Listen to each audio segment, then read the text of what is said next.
Coming home was supposed to feel like relief.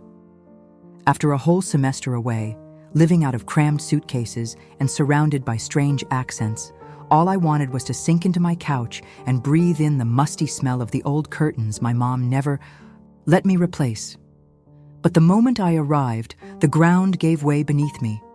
There were people inside, lights on, new curtains, soft music playing.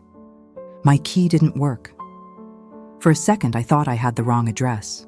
A slip, a mistake. But no, this was it. My place, my home. The man now living in my house, who I later found out was named Miguel, didn't look like a squatter. He looked tired, confused, like someone also trying to make sense of it all. Turns out, he had rented the place through an app, Airbnb. The listing was legit, the payments processed, the contracts signed. All blessed by a distant cousin who had promised to look after the property while I was gone. It was a scam. I'd been tricked, and Miguel had too. But in that moment, all I felt was rage. I spent the first night on my neighbor's couch. I felt ashamed, humiliated, afraid, like something that was mine had been ripped away from me. Violently. The next morning, I started calling lawyers. Words like injunction, possession, and fraud suddenly became part of my daily vocabulary. But none of that made up for the hollow feeling of being locked out of my own life. It was like someone had hit pause on my story and cast another actor in my role. At that point, more than justice, I just wanted to understand how I had gotten here. How I let someone turn my home into just another rental listing. I managed to get a temporary injunction that allowed me to stay in the house while the case played out. The ruling was clear. Since both parties were victims, neither of us would be forced to leave before the trial. In other words, Miguel and I were now living under the same roof. Two strangers sharing the same space, surrounded by mismatched memories. The first few days were suffocating. We avoided eye contact, as if even a glance might make us accomplices in something neither of us wanted to admit, the shared tragedy. Miguel set up a mattress in what used to be my father's office. I refused to leave the bedroom, even though I knew that gesture bordered on childish. Every move he made got under my skin. The smell of coffee, the sound of the shower, even his quiet footsteps around the house felt like a challenge to my presence. It was as if the house was already adjusting to him and forgetting me. But it wasn't just about the house. It was about what the house stood for, the last tangible connection I had to my parents, the emotional inheritance of a lifetime. Losing that felt like losing myself. And even though I knew, logically, that Miguel was a victim too, I couldn't stop the bitterness from creeping in. On the third day, I found a letter from my mom tucked inside an old book. A simple note, written years ago, congratulating me on getting into college. She wrote, "The world will challenge you, but remember, you are made of what you build inside." I closed my eyes, and for the first time since I got there, I cried without anger. I cried for myself, for my fragility, for my desperate need to control everything. For the grief I'd been silently dragging around for years. I reached out to Marina, a former teacher who had become a family friend. She welcomed me with tea, a warm hug, and an almost unsettling clarity. She told me that maybe life was trying to teach me how to let go of control. That maybe I needed to understand that a home isn't made of walls, but of who we are when everything falls apart. It took me days to digest those words. Miguel began to change too. Not for me, but for himself. I noticed when he started taking off his shoes at the door, as if showing respect for the ground I'd fought so hard to defend. He began going out more, keeping his distance, but always leaving the space tidy. And somewhere in that quiet gap, something in me began to shift. It was no longer about winning or losing. It wasn't a territorial war anymore. I still wanted my house back. But for the first time, I started to wonder what it really meant to have something. And if maybe, deep down, I was the one stuck in a past I needed to let go of.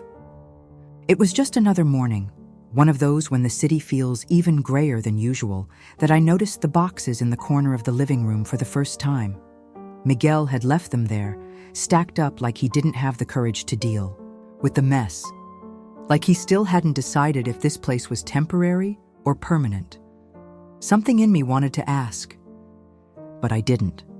Ironically, it was the scam itself that broke the silence. I got a call from the police station. The case against my cousin was picking up momentum. Other people had come forward with similar stories. He was on the run, but the police were already tracking his recent movements. The news hit me like a punch to the gut. Yes, I wanted justice.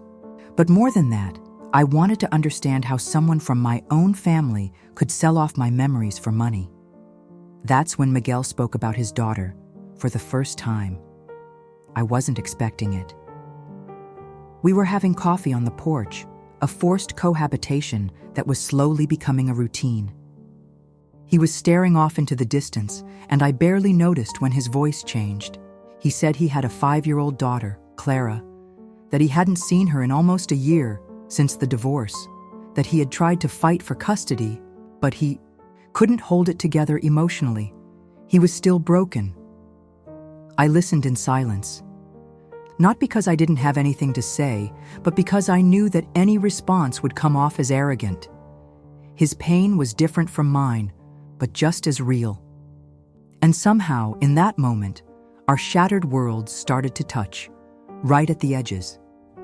That night, for the first time, I sat in the living room to read while he edited photos on his computer. We didn't say a word, but there was a quietness between us, comfortable, almost conspiratorial.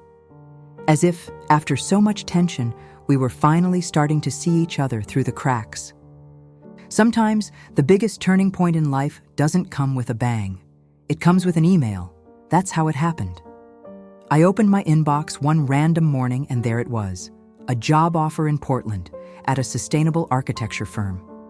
The position was solid. The pay, even better. A real chance to start fresh somewhere else. I closed the email and made coffee like nothing had happened. I spent days pretending it was still about the house, about the lawsuit, about the scam. But deep down, something in me had already shifted. At the same time, the investigation finally caught up with my cousin. He was going to be charged with fraud, and the judge had ordered the property to be returned within a few weeks. I had won. At least on paper. But oddly, I didn't feel victorious.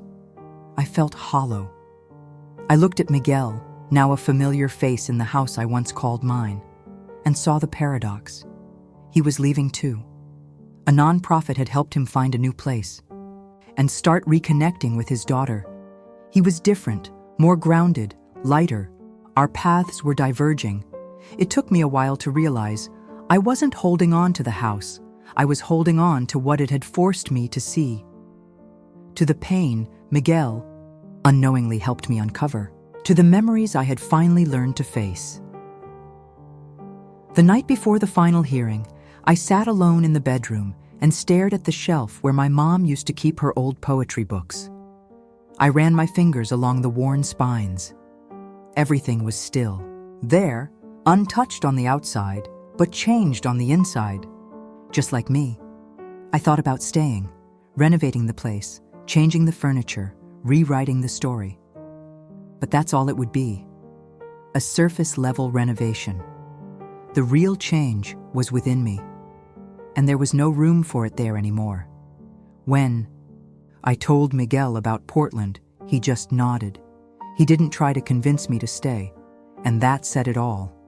He understood. Like me, he was learning to let go of the past. The next morning, I left the key on the kitchen counter. It was time to go. Portland was gray, but in a different way. The city seemed to breathe in sync with me, slowly, with space, with pauses. I arrived with 2 suitcases and 0 expectations. I didn't want to start from scratch. I just wanted a fresh start. Rented a small studio near downtown. The walls still smelled like fresh paint, and the only furniture was an air mattress and a makeshift chair out on the balcony. And strangely enough, that was all I needed. Work was moving slowly. I was still. The new girl. I watched more than I spoke. I listened more than I offered opinions. Sometimes I'd think about the house. The porch at sunset, the creaky front door, the couch where my dad used to nap on Sundays. But the nostalgia came like a breeze, not a storm.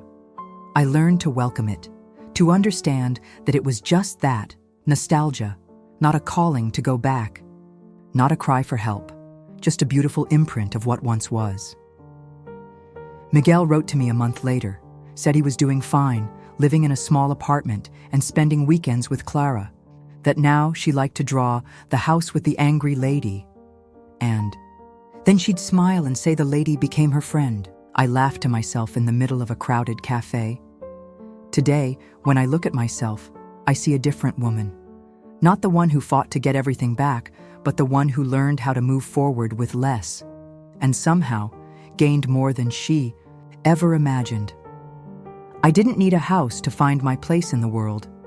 I just needed to lose the ground beneath my feet to learn how to walk again.